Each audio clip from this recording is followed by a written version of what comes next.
Good morning student. आज हम आपका 12th क्लास का होम साइंस का थर्ड चैप्टर लेने जा रहे हैं लेक्चर में, जिसका नाम है सर्कुलेटरी सिस्टम या रक्त परिसंचरण तंत्र। रक्त परिसंचरण का मतलब क्या होता है? आपके रक्त का, रुधिर का आप पूरे शरीर में चारों तरफ पहुंचाना, पूरे शरीर में संचरित होना, ये आपका कहलाएगा रक्त परिसंचरण। और इसमें जो जो ऑर्गन्स आपके काम आते हैं, जो जो आपका ऑर्गन्स मिलकर के वर्क कर रहा है, तो उन ऑर्गन्स के एक समूह को हम बोलेंगे तंत्र। तो जो भी आपके इसमें ऑर्गन्स पार्टिसिपेट कर रहे हैं वो मिलकर के आपका बना रहे हैं रक्त परिसंचरण तंत्र। तो इसमें कौन कौन से अंग पार्टिसिपेट कर रहे हैं? एक तो आपका है हार्ट यानी हृदय, धमनी, शिरा, केशिका। बेसिकली यही चार आपके हैं जो कि पूरे आपके रक्त परिसंचरण को क्रियान्वित करते हैं।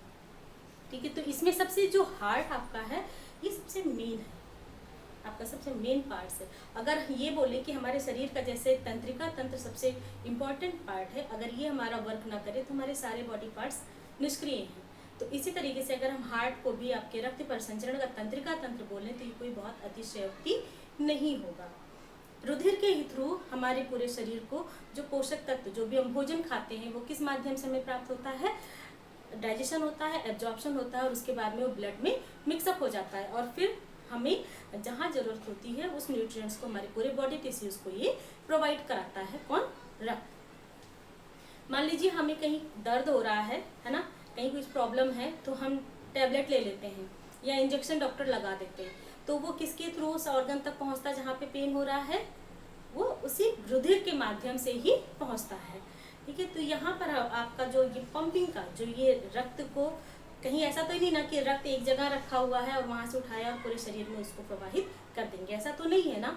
रक्त हमारा पूरे शरीर में, या ऐसा नहीं कि नया रक्त आता है और पुराना रक्त कहीं चला जाता है। जो आपका ब्लड पूरे शरीर में मौजूद है वही रक्त आपका 24 आवर जो है वो चलता रहता है निरंतर, बिना थके हुए आपका ये वर्क करते रहते हैं। ठीक है, तो इसमें जो हार्ट है ये पंपिंग का कार्य करता है। जो धमनी शिराएं हैं ये क्या काम करती हैं? आपके रक्त के परिवहन का काम करती हैं, यानी कि एक जगह से दूसरी जगह पहुंचाने का कार्य करती हैं। और केशिकाएं क्या करती हैं? वो इंटरचेंज करने का काम करती हैं। इंटरचेंज करना मतलब परिवर्तित करना, बदलना, एक दूसरे से क्या कह सकते हैं उसको, लेना, है ना। जैसे अगर धमनी में आपके शुद्ध रक्त जा रहा था और शिरा में आपके अशुद्ध रक्त कैसे आता है, तो ये इंटरचेंज का काम कौन कर रहा है? आपके कैपिलरीज यानी केशिकाएं कर रही हैं। तो इसमें जो आपका मेन पार्ट्स है हार्ट, इस हार्ट के बारे में हम थोड़ा सा आपसे डिस्कस करेंगे। इधर देखिए मैंने यहाँ पे डायग्राम बना रखा है हार्ट का।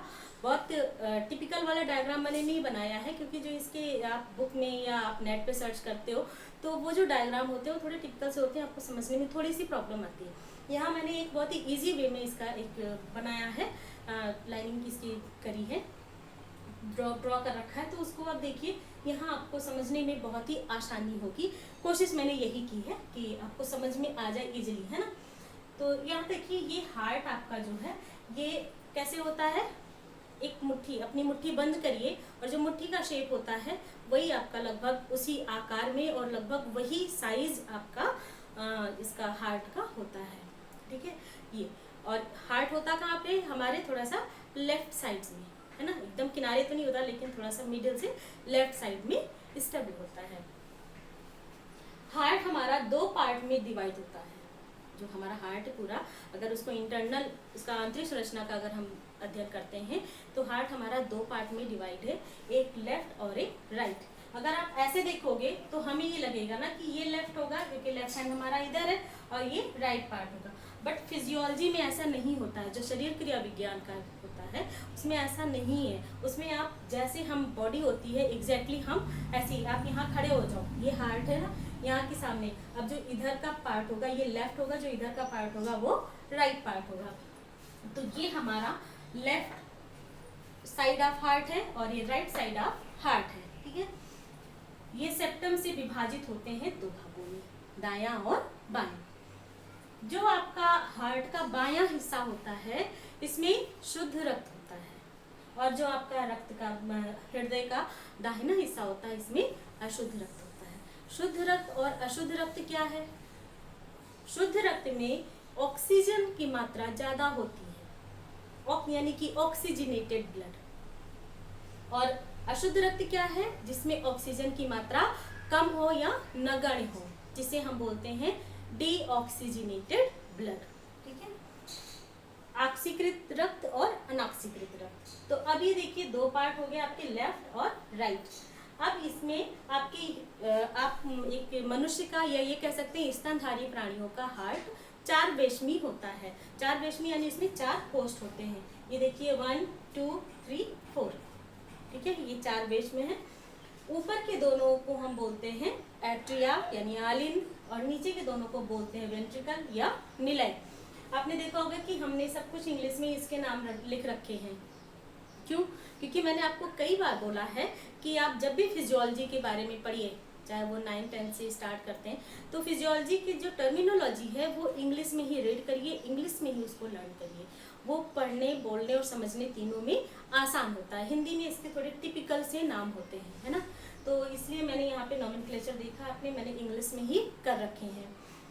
ठीक है, तो ये आपका हो गया चारों पार्ट। अब हम स्टार्ट करेंगे सबसे इसका बेसिकली, जहाँ से हमारा शुद्ध रक्त होता है और कैसे हमारे शरीर को ब्लड की ये सप्लाई करता है, और शरीर से कैसे ये अशुद्ध रक्त को लेकर के हमारे शुद्धिकरण के लिए फिर से ये कहा जाता है, तो उसके बारे में डिस्कस करेंगे। तो सबसे पहले हम शुरू कर रहे हैं हार्ट का लेफ्ट साइड। यहाँ देखिए लेफ्ट साइड में आपका ये एट्रिया और ये लेफ्ट वेंट्रिकल।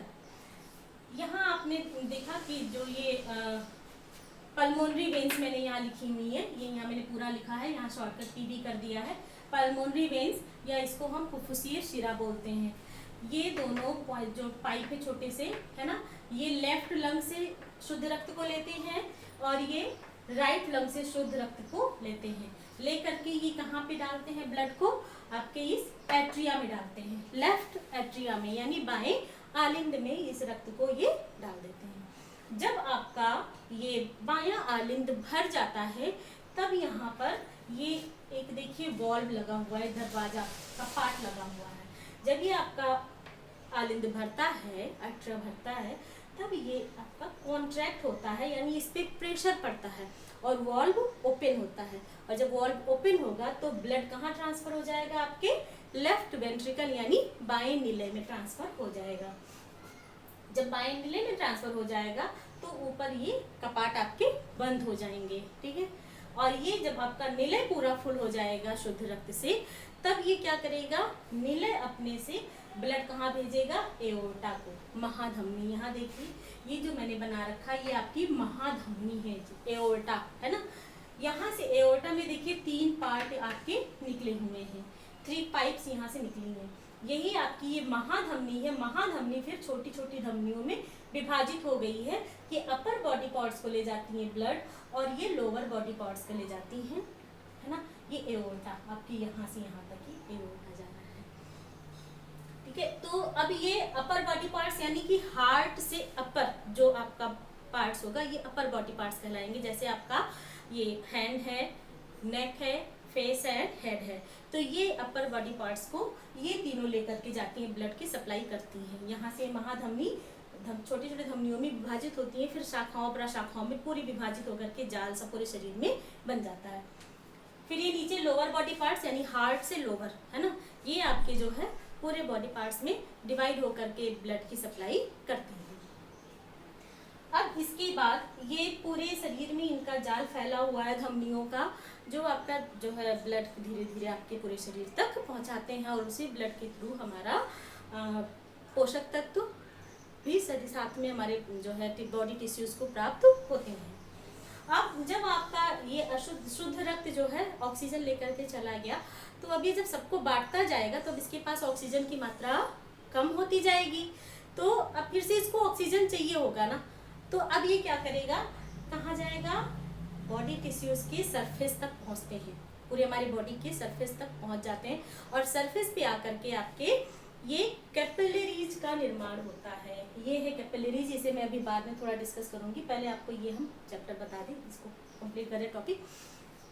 तो कैपिलरीज तक पहुंचता है। फिर कैपिलरीज जो है ये मोटी फिर पतली शिराओं, फिर मोटी शिराओं, फिर एक महाशिरा के रूप में परिवर्तित हो जाती है। वो महाशिरा आपका ये बन गया, ये उच्च महाशिरा, ये निम्न महाशिरा, सुपीरियर वेना केवा और इंफीरियर वेना केवा। उच्च महाशिरा और निम्न महाशिरा, देखिए मैंने शॉर्टकट लिखा है, सुपीरियर वेना केवा SVC और इंफीरियर वेना केवा यानी IVC। निम्न महाशिरा और उच्च महाशिरा के थ्रू ये अशुद्ध रक्त आपके क्या होंगे, कलेक्ट होंगे। धमनियां क्या करती हैं, डिस्ट्रीब्यूट करती हैं, और शिराएं क्या करती हैं, अशुद्ध रक्त को कलेक्ट करती हैं। कलेक्ट करके कहाँ लाती हैं, हार्ट को लाती हैं। हार्ट के दाएं आलिंद में ये दोनों महाशिराएं हार्ट के दाएं आलिंद में पूरा ब्लड डाल देती हैं जो आपके अशुद्ध रक्त है। फिर यहाँ सेम वही प्रोसीजर फिर होता है जैसे इधर हुआ था। यहाँ वॉल्व लगा हुआ, ये वॉल्व क्यों लगता है, प्रेशर क्रिएट करने के लिए, ताकि प्रेशर के द्वारा ब्लड आपके निलय में ट्रांसफर हो सके। तो ये प्रेशर जब यहाँ भर जाता है तो फिर प्रेशर क्रिएट होता है और ये वॉल्व ओपन हो जाते हैं और ब्लड आपका राइट वेंट्रिकल में ट्रांसफर हो जाते हैं। जब राइट वेंट्रिकल में पूरा ब्लड आ जाता है, फिर ये ब्लड कहाँ जाते हैं, आपके फुफ्फुसीय धमनी में। आप ध्यान देते चलिएगा कि फुफ्फुस शिरा से हमारे ब्लड आए थे और अब ये अशुद्ध रक्त किसके द्वारा जा रहे हैं, फुफ्फुस धमनी में। फुफ्फुस किसे बोलते हैं, फेफड़ों को, है ना। तो ये फुफ्फुसीय धमनी फेफड़े से कनेक्टेड होती है। अब हमारा अशुद्ध रक्त आया, फुफ्फुसीय धमनी में गया, अब फुफ्फुसीय धमनी इसको कहाँ लेकर जाएगा, फेफड़े में। फेफड़े में जाएगा किस लिए, रक्त का शुद्धिकरण करने के लिए। रक्त का शुद्धिकरण मतलब क्या, साबुन सरफ से धुलना, नहीं। रक्त का शुद्धिकरण मतलब जो इसमें त्याज्य पदार्थ थे उन यानी कार्बन डाइऑक्साइड को वहाँ पे छोड़ना लंग्स में, और वहाँ से ऑक्सीजन को ट्रैप करके फिर से हार्ट को पहुँचा देना, ताकि वो पूरे ब्लड को फिर से बॉडी को ब्लड सप्लाई कर सके। तो अब यहाँ पे देखिए ये आपके फुफ्फुस धमनी जो है इनको ले लिए हैं अशुद्ध रक्त को। ये देखिए आपकी एक पाइप बनी हुई है ना, ब्लैक कलर की, ये जो मैंने इसे पाउटिंग की हुई है, ये जो है लेते हैं अशुद्ध रक्त को और फेफड़ों को लेकर जाते हैं। फेफड़ों में अब इसका इंटरचेंज जो है ये काफ़ी डीप में आपको रेस्पिरेटरी सिस्टम में समझाया जाएगा। और इसमें जो है आपको मैं एक बेसिक सा बता दूं कि जो एल्वियोलाई, जो फेफड़ों में जैसे फेफड़ा मान लो एक बड़ा सा गुब्बारा है और उसमें गुब्बारों के छोटे छोटे से जो आप लोग चुटपुट्टी से बनाते थे ना, वो चुटपुट्टी से भर दो छोटे छोटे।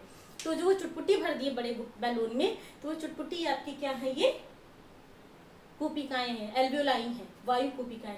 जब हम सांस लेते हैं, सांस लिए तो हमारे फेफड़े ऊपर को फूल जाते हैं। क्यों, क्योंकि उन्हीं चुटपुट्टी जो हमने बताया अभी आपको, छोटे छोटे से बैलून, उसमें हवा भर जाती है, ऑक्सीजन भर जाती है।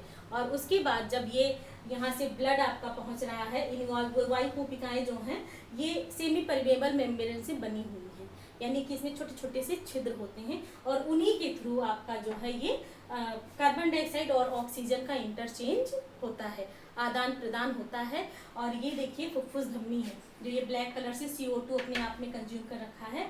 तो ये आपका अनऑक्सीकृत ब्लड जो है ये कोशिकाओं में भर जाते हैं और वहाँ से क्या करते हैं, कार्बन डाइऑक्साइड को वहीं छोड़ देंगे और जो ऑक्सीजन अपने अपनी हवा से अपनी जो सांस लिया था उसके थ्रू जो ऑक्सीजन आपके कोशिकाओं में भरे थे, उन ऑक्सीजन को ये ट्रैप करते हैं और धमनियाँ जो ये रक्त आपके ट्रैप करके फिर से फुफ्फुस शिरा में, पल्मोनरी वेन्स में, यहाँ पल्मोनरी आर्टरी में अशुद्ध रक्त था और पल्मोनरी वेन्स में यानी फुफ्फुसीय शिरा में आपके शुद्ध रक्त भर जाता है। और भर करके फिर ये कहाँ जाएगा, ये लेफ्ट लंग से लेगा शुद्ध रक्त को और ये राइट लंग से लेगा शुद्ध रक्त को। कौन है ये, वही पल्मोनरी वेन्स आकर के कहाँ ओपन होंगे, लेफ्ट वेंट्रिकल में, सॉरी लेफ्ट एट्रिया में। लेफ्ट एट्रिया में ओपन होंगे, फिर से ये पूरा भर देंगे लेफ्ट एट्रिया को। जब लेफ्ट एट्रिया भर जाएगा फिर ये कॉन्ट्रैक्शन होगा, कॉन्ट्रैक्शन होने के बाद में ये वॉल्व ओपन होंगे और फिर ये लेफ्ट वेंट्रिकल में जाएंगे।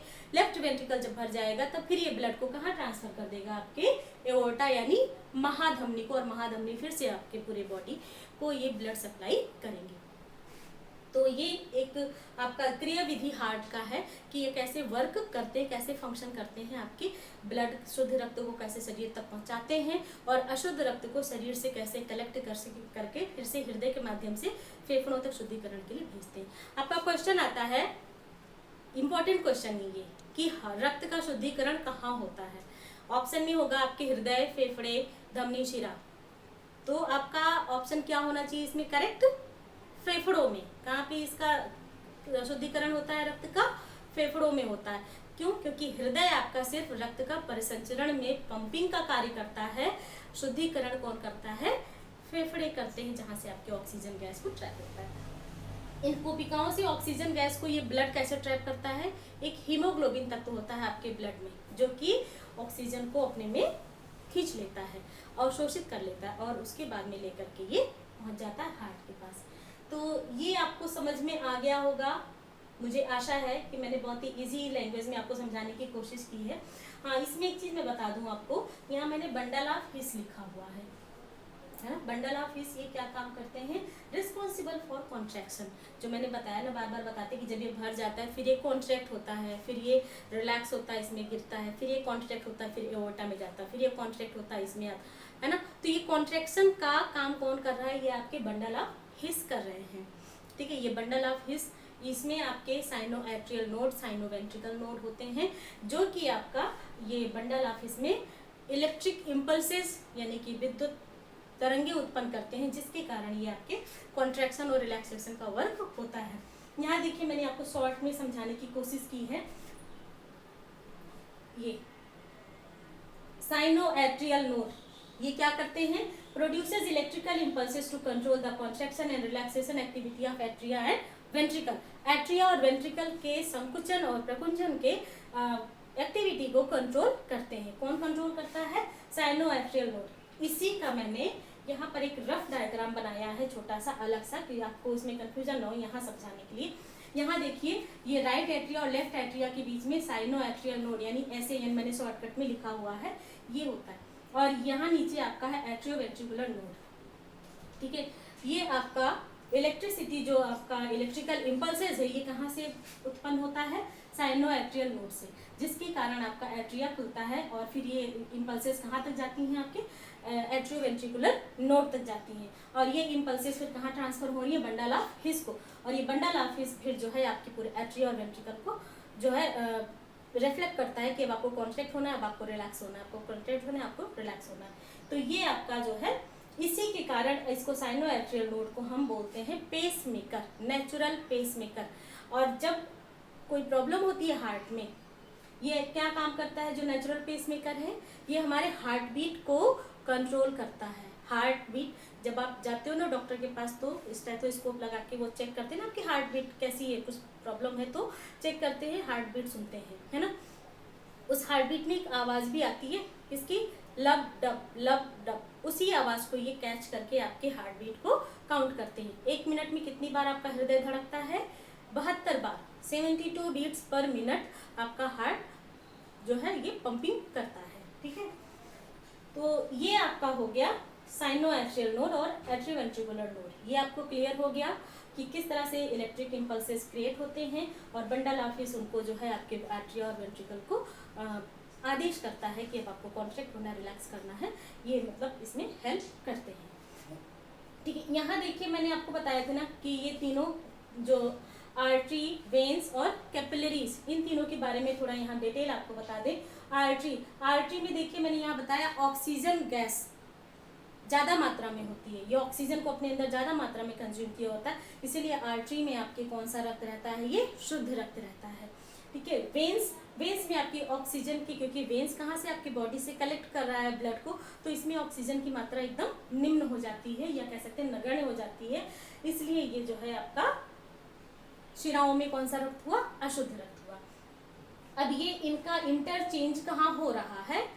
यानी कि धमनी का शुद्ध रक्त और शिराओं में अशुद्ध रक्त कैसे आ रहा है? ये इंटरचेंज कौन कर रहा है? ये कैपिलरीज कर रही है। ये केशिकाएं आपके पूरे शरीर में जो है ये जाल के रूप में फैली होती है। अब यहाँ पे देखिए आपका ये बताया मैंने, रेड कलर से जो इंडिकेट कर रखा है, इसमें आपका शुद्ध रक्त है, ये है एओर्टा, यानी कि एओर्टा से आर्टरीज जो बनती चली गई है ना। तो ये आर्टरीज जो है यहाँ पर ऑक्सीजन कंज्यूम की हुई थी, और यहाँ पर इन्होंने बॉडी टिश्यूज को ऑक्सीजन ट्रांसफर कर दिया। क्या कर दिया? ऑक्सीजन बॉडी टिश्यूज को इन्होंने ट्रांसफर कर दिया। अब जब ट्रांसफर कर दिया तो अब इनके अंदर ऑक्सीजन की मात्रा क्या हो जाएगी? कम हो जाएगी या खत्म हो जाएगी। तो अब ये जो केशिकाएं आपकी यहाँ पर क्या करेंगी? इन ब्लड को अपने अंदर ले लेंगी, है ना। और जब ये इसमें आ जाएंगी तब ये फिर छोटी छोटी नलिकाओं में विभाजित होना शुरू हो जाएंगी। केशिकाएं इतनी पतली होती हैं जैसे आपके बाल का स्ट्रक्चर, कि जिसको हमें देख पाना या गिन पाना बहुत ही मुश्किल होता है। तो ये एकदम हेयर लाइक पतली हो जाती है कैपिलरीज, और यहीं पर आपकी ये जो है सेमी परमेबल मेम्ब्रेन से ये भी अपना ट्रांसफर होती हैं, यानी कि शुद्ध रक्त से ये अशुद्ध रक्त को अपने अंदर कंज्यूम कर लेती हैं, और फिर उसके बाद में धीरे धीरे ये शाखाओं में विभाजित होते हुए ऊपर की तरफ चली जाती हैं। ऊपर की तरफ मतलब कहाँ, हार्ट की तरफ आती हैं, और फिर ये एक मोटी पाइप के रूप में परिवर्तित होती है, जिसे हम बोलते हैं महाशिरा। नीचे के बॉडी पार्ट से जो कलेक्ट करके ला रही हैं वो निम्न महाशिरा में मिल जाती हैं, और जो ऊपर के बॉडी पार्ट से कलेक्ट करके ला रही हैं वो उच्च महाशिरा में मिक्स हो जाती हैं, चली जाती हैं। तो अब यहाँ समझ में आपको आ गया होगा कि ये आर्टरी, धमनी, वेन्स, शिरा और कैपिलरीज केशिकाओं का क्या कार्य है ना। और अब हम आपको बता रहे हैं कि धमनी और शिरा, धमनी का जो ल्यूमन है वो बहुत छोटा होता है, बहुत पतला होता है, इसलिए इसमें प्रेशर अच्छे अमाउंट में होता है, ठीक है। इसलिए धमनियों में कपाट कहीं भी नहीं पाए जाते हैं, वॉल्व कहीं भी नहीं पाए जाते हैं, क्योंकि हार्ट से ये ब्लड लेकर शरीर की तरफ जा रही हैं। तो ये एक पंप जब हार्ट करता है तो इनको झटका मिलता रहता है, और ये आगे की तरफ फोर्सफुली बढ़ती रहती हैं। तो इसलिए इनमें कपाट की ज़रूरत नहीं है, वॉल्व की ज़रूरत नहीं है। वॉल्व का काम क्या है, प्रेशर क्रिएट करना और रिटर्निंग ना जाने देना। तो रिटर्निंग जाने का कोई मतलब ही नहीं, क्योंकि ये हार्ट की तरफ से आ रही हैं तो इसमें फोर्स होता है, तो ये वापस नहीं जाएंगी, तो इसलिए इसमें वॉल्व नहीं होते हैं। ये देखिए मैंने धमनी बनाया है, ये धमनी है, इन धमनी में आपके वॉल्व नहीं होते हैं। ये आपका है वेन्स, वी लिखा है शॉर्टकट में, वेन्स। इनमें आपका जो ल्यूमन है ये काफ़ी बड़ा होता है कंपैरेटिवली धमनी के, और धमनी की जो दीवारें हैं ये थोड़ी लचीली सी होती हैं, स्टिकी भी नहीं होती हैं, और वेन्स की से जो दीवार है वो थोड़ी सी स्टिफ होती हैं, कड़ी सी होती हैं, और इनका ल्यूमन बड़ा होता है, इसलिए इनमें प्रेशर कम होता है, इसमें प्रेशर लो होता है, और धमनी में प्रेशर हाई होता है। तो इसमें जो लो प्रेशर है तो इसलिए इनका जो है रक्त बहुत शीघ्रता से आगे फोर्स के साथ नहीं बढ़ता है, तो इसलिए इसके बीच बीच में कहीं कहीं जो है कपाट या वॉल्व लगाए जाते हैं, ताकि प्रेशर क्रिएट करके इनको ऊपर भेजा जा सके, और प्लस ये ऊपर की तरफ आ रहे हैं तो ये नीचे वापस ना जा सकें, है ना, इसलिए भी इसमें कपाट लगे होते हैं। तो समझ में आ गया कि धमनी में और शिरा में कपाट किस में होते हैं, किस में नहीं। धमनी में कपाट नहीं होते हैं, शिरा में कपाट होते हैं। क्यों होते हैं, प्रेशर क्रिएट करने के लिए और ब्लड रिटर्निंग ना जाने पाए। क्लियर हो गया आपको ये। अब देखिए आपको मैं बताऊं, हार्ट में अपनी एक आवाज जो होती है, जो मैंने बताया आपको लब डब की, है ना, इसको किससे मेजर करते हैं, उस यंत्र का क्या नाम है, स्टेथोस्कोप। आप देखते हो ना डॉक्टर ब्लैक ब्लैक सा लगाते हैं दोनों कान में और उसके बाद चेक करते हैं, तो वो स्टेथोस्कोप के द्वारा चेक करते हैं। नेक्स्ट है स्फिग्मोमैनोमीटर। ये क्या काम करता है स्फिग्मोमैनोमीटर, ये आपके ब्लड प्रेशर को मेजर करते हैं, है ना। नॉर्मल ब्लड प्रेशर कितना है 120/80 mmHg, ये नॉर्मल ब्लड प्रेशर होता है आपका। अगर इससे कम होता है तो हम कहते हैं इनको लो ब्लड प्रेशर की प्रॉब्लम है, अगर इससे ज़्यादा होता है तो हम बोलते हैं इनको हाई ब्लड प्रेशर की प्रॉब्लम है, और हाई ब्लड प्रेशर हमारे हार्ट के लिए काफ़ी खतरनाक होता है। नेक्स्ट देखिए हम आते हैं आपका यहाँ पर आर्टरी और वेन्स का डिफरेंस डिस्कस करेंगे। इसके पहले आपको हम बता दें कि हार्ट का जो बेसिक नॉलेज है हार्ट का वो क्या है, हार्ट एक कैविटी में होता है। कैविटी कहाँ है आपके, जो है एक फेफड़ों के साइड में कैविटी बनी हुई जिसमें हार्ट आपका स्टेबल होता है। हार्ट का वेट कितना होता है, लगभग 300 ग्राम होता है, 300 ग्राम। इसकी हार्ट की लेंथ, ये लेंथ कितनी होती है, ये 13 सेंटीमीटर नियर अबाउट, और विड्थ यानी इसकी चौड़ाई कितनी होती है 9 सेंटीमीटर, ठीक है। ये हार्ट आपके लेयर से बने हुए हैं, जो बाहर की लेयर है इसको हम बोलते हैं एपिकार्डियम, अंदर की जो लेयर इसको हम बोलते हैं पेरिकार्डियम, ठीक है। अब इसके जो बीच में पेरिकार्डियम आपका आउटर हो गया, एपिकार्डियम आपका इंटरनल हो गया लेयर, और इनके बीच में ये देखिए रेड कलर के थोड़े से डॉट डॉट से मैंने कर रखे हैं, ये एक फ्लूइड भरा होता है, जिससे कि आपके हार्ट जब कभी चोट लगती है ना तो डायरेक्टली हमारे हार्ट पे प्रेशर नहीं पड़ता है। क्यों, क्योंकि ये फ्लूइड इसको जो है रगड़ से बचाती है। तो इस फ्लूइड को क्या बोलते हैं, पेरिकार्डियम फ्लूइड। तो ये एक बेसिक नॉलेज था हार्ट का, एक बाहर का आउटर इसका स्ट्रक्चर जानने के लिए। अब हम आते हैं, आपका नेक्स्ट टॉपिक है आर्टरी और वेन्स में डिफरेंस। आर्टरी में कैसा ब्लड होता है, ब्राइट रेड कलर का ब्लड होता है, चमकीला लाल रंग का रक्त पाया जाता है धमनियों में, जबकि शिराओं में कैसे होते हैं, ब्लूइश कलर के ब्लड होते हैं, यानी थोड़े से नीले कलर के ब्लड इसमें पाए जाते हैं। क्यों, क्योंकि इसमें धमनी में आपकी ऑक्सीजन की मात्रा ज़्यादा होती है और शिराओं में ऑक्सीजन की मात्रा कम हो जाती है। फिर in depth of muscle, artery कहाँ पाई जाती हैं, इन डेप्थ ऑफ मसल, आपके मसल्स की गहराई में पाई जाती हैं। इसलिए जब भी हमें कभी हल्की सी कहीं जरा सी नाखून लग गया और ब्लड आ गया तो वो कैपिलरीज पे चोट लगती है, और जब थोड़ी सी हल्की सी गहरी चोट होती है तो हमारी वो शिराएं कटती हैं, और जब ज़्यादा गहरी चोट होती है तब हमारा वो चमकीला लाल रक्त का रक्त निकलता है, वो आपका क्या करता है, तब धमनी करती है। तो इसीलिए धमनी में हमारे शुद्ध रक्त है तो उनकी क्षतिपूर्ति होती है, तो हमारे लिए नुकसानदायक, ज़्यादा घातक साबित होंगे। इसलिए गॉड ने हमारा कुछ स्ट्रक्चर ही ऐसा बना रखा है कि जो हमारे लिए ज़्यादा इसेंशियल है वो थोड़ी सी डेप्थ में, गहराई में पाई जाती है। और शिराएं हमारे इस नियर टू स्किन, यानी कि ऊपर से अगर आप देखोगे ना तो आपकी शिराएं आपको दिखाई देती हैं, जो हल्की सी ग्रीनिश और ब्लूइश कलर की दिखती हैं, ये हैं आपकी शिराएं। फिर आपका आता है from heart to body parts. Arteries क्या करती हैं, ये ब्लड की सप्लाई कहाँ से करती हैं, हार्ट से पूरे बॉडी को आपकी ये ब्लड की सप्लाई करती हैं। और शिरा के साथ क्या था, वाइस वर्सा, यानी कि जस्ट अपोजिट होता है, ये पूरे बॉडी पार्ट से ब्लड को कलेक्ट करके हार्ट के पास लाते हैं। दोनों की क्रियाविधि में एकदम सेम डिफरेंस है, जस्ट अपोजिट, है ना। नेक्स्ट है आर्टरी की वॉल फ्लेक्सिबल होती है और स्टिकी नहीं होती है ना। फ्लेक्सिबल यानी लचीली होती हैं और चिपचिपी नहीं होती, यानी कि स्किन से कहीं से भी ये टच नहीं करती हैं मसल से। और जबकि वेन्स की क्या है, इनकी वॉल स्टिफ होती है और इनकी जो ये स्टिकी यानी कि स्किन से या मसल से आपके ये चिपक भी जाती हैं। नेक्स्ट है आर्टरी